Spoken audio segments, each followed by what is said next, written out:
Дводневна обука на тема тимска работа, комуникација во мултикултурно обкружување и решавање конфликти се одржа во Берово, во која што учествуваше и Основното училиште Раде Кратовче од Кучани. Проектот е подржан од Националниот ромски центар од Куманово и делегацијата на Европската унија. Обуката всушност представуваше надовразување на претходната, која што се реализираше во месец декември, а се однесуваше на проектот за подобрување на учеството на помалите заедници на локално ниво.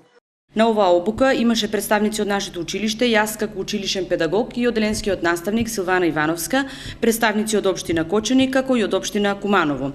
Ова е проект кој се имплементира во 5 општини на државно ниво, меѓу кои е и нашата општина, и на неа стана збор за тимовите и тимската работа, ефектите од нив, за методите и стратегии за ублажување на конфликти, градење сојуз, воспоставување партнерства со најмалку 20 до 25 локално засегнати страни.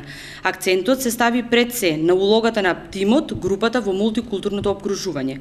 Периодот на реализација на проектот е од 1 април 2016 до 30 септември 2017 година, во кој што период партнерите и имплементатори во соработка со другите здруженија на граѓани и представници на 5 општини ќе преземат поголем број активности за остварување на општата цел, односно да се воспостават механизми за зголемено учество и заштита на правата на помалите заедници на локално ниво.